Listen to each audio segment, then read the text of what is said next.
सकाळची शाळा. गेल्या गेल्या एका मुलीनं मला असं मस्त चॉकलेट दिलं, मस्त म्हणजे खरोखर तुम्हाला पण आता ते दाखवायला माझ्याकडे नाही, परंतु तिने मला गेल्या गेल्या एक चॉकलेट दिलं. तिसरीतली मुलगी होती. चॉकलेट दिलं. चॉकलेट असं होतं की तिचा आकार होता ते डेअरीत दूध घालायचे कॅन असतात का, त्या कॅनचा आकार होता. आणि तिनं मला आणून दिला आणि म्हणाली, ओळखा टीचर काय आहे. मी म्हटलं काय काय, मला पण ओळखेना. ते छोटंसं असं. खरंच मुलांच्यासाठी किती व्हरायटी असते ना चॉकलेटमध्ये.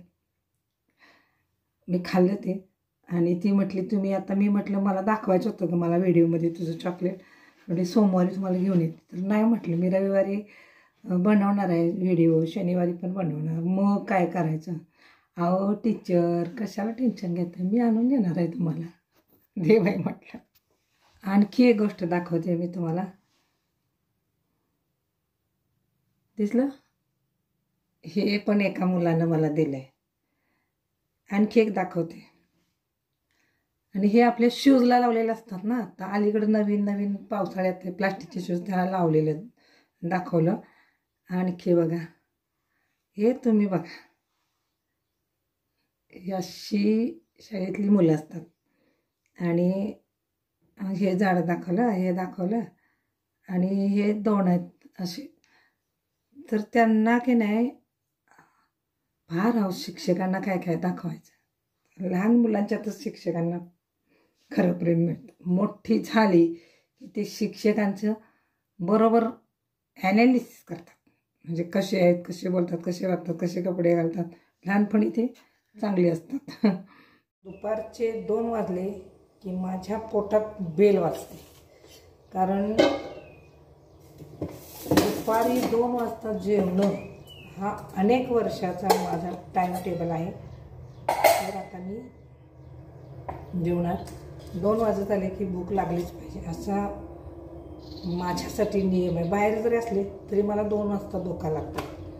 2 वाजले की मग मला काय जेवायचे वगैरे काय, म्हणजे जे काय असेल ते भले मग चहा असू दे पिणार, परंतु 2 वाजता मला काही ना खायला लागतं. घरी असल्यावर काही प्रॉब्लेम नाही, शाळेत असल्यावर पण काही प्रॉब्लेम नाही.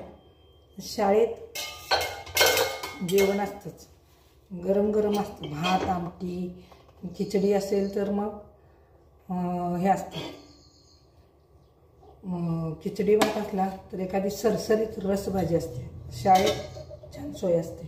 त्यामुळं 2चं टायमिंग कधी चुकत नाही. 2 वाजले की पोटात माझ्या आपोआप बेल वाजते.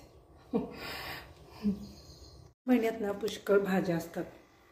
आणि शेपूची भाजी मला खूप आवडते. शेपू असते, मेथी असते, छानपैकी कोथिंबीर असते, असं घेवडा असतो, गवारी असते. पण आपली देशी गवारी मिळत नाही श्रावणात, म्हणजे संकरित म्हणू आपण त्याला, तशा प्रकारची मिळते. ती थोडीशी कडवट लागते. जेवणासोबत मला भाजलेले शेंगदाणे फार आवडतात. आणि हे मिरचीचं लोणचं. वरणं आणि वांगं आमच्याकडे फेमसच. दोडका माझा आवडता असा प्रकार. आणि आता 2 वाजले, जेवायला बसायचं. सकाळची शाळा होती, दुपारचं जेवण करायचं. आता शनिवार रविवार म्हटलं दळणाचा प्रोग्राम असतोच आमचं.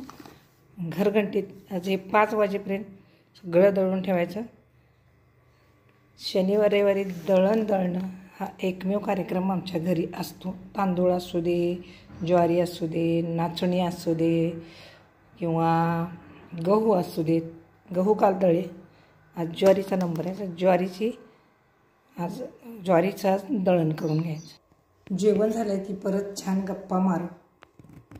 आणि व्हिडिओ करताना मोबाईल ॲडजस्ट करायची अडचण होते. स्टँड आहेत, पण सगळे स्टँड सर्वच ठिकाणी उपयोगी पडत नसतात. त्यामुळं जेवण झाल्यानंतर थोडंसं परत बोलायचं, चला या जेवायला. थंडी वाजायला लागली म्हणून स्वेटर घातलं, जरा बरं वाटलं. बाहेर असताना, शाळेत असताना थंडी वाजत नाही, कामात असताना असं थोडक्यात म्हणून. पण घरी आलं आणि एकदा बेडवर झोपलं की परत उठलं की जोरदार थंडी लागते. मला तरी थंडीचा म्हणजे खूप त्रास होतो. मला थंडी खूप म्हणजे खूप लागते थंडी.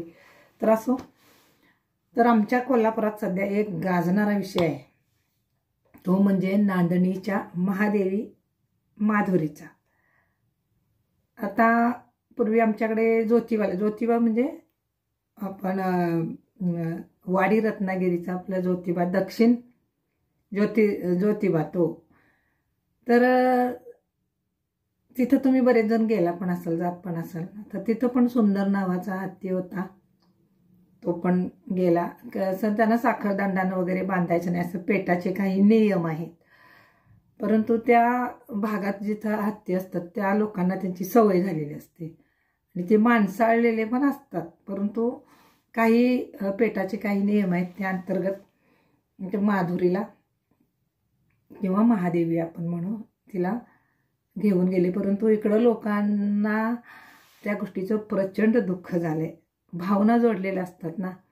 तर बरंच काय काय झालं मग. ते अंबानींच्या विरोधात पुष्कळ काही इंस्टावर फेसबुकवर खूप काही चाललंय आणि जेणेकरून तिला आपण परत आणू. तशी तर ती सुरक्षित ठिकाणी गेली असं काही जण म्हणतात, तर काही जणांनी वाटतं की ती आमची आहे, आमची होती.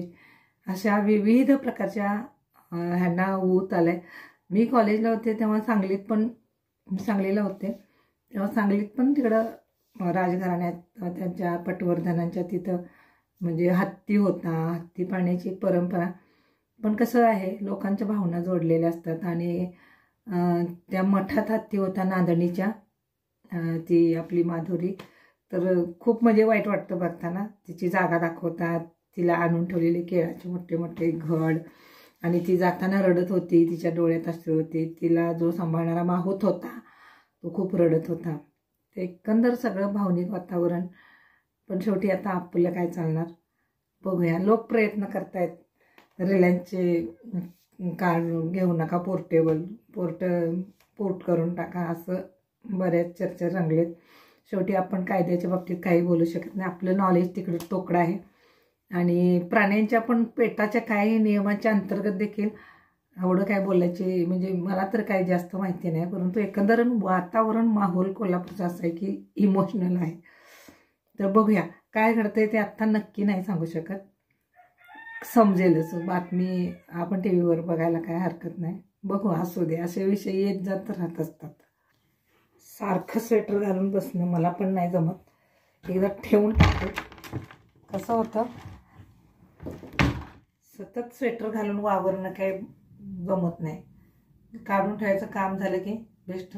सगळ्यात बेस्ट माझा आवडता माझा स्कार्फ. तर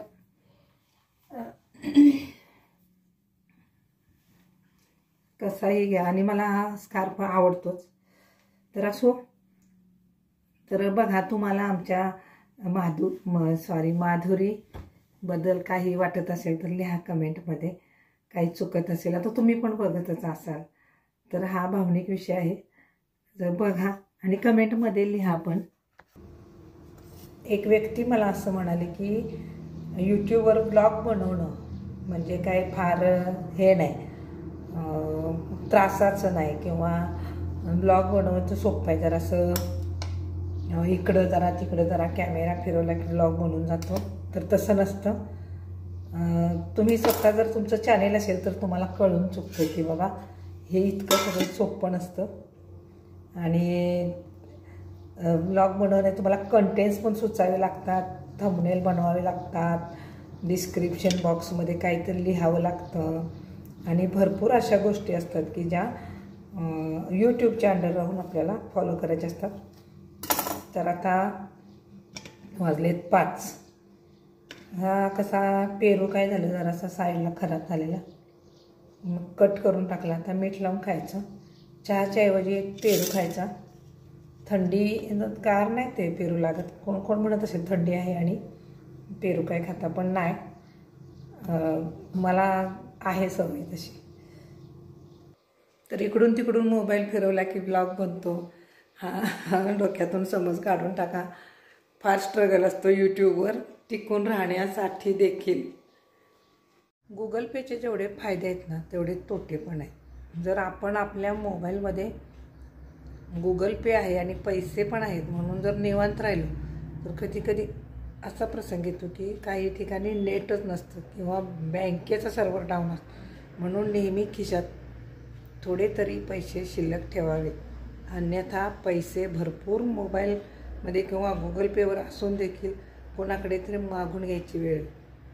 तर अशी वेळ येऊ नये म्हणून आपण आपल्याजवळ कॅश ठेवायची. कितीही टेक्निकल सुधारलं पुढं गेलं तरी काही गोष्टी या बेसिक गोष्टी असतात.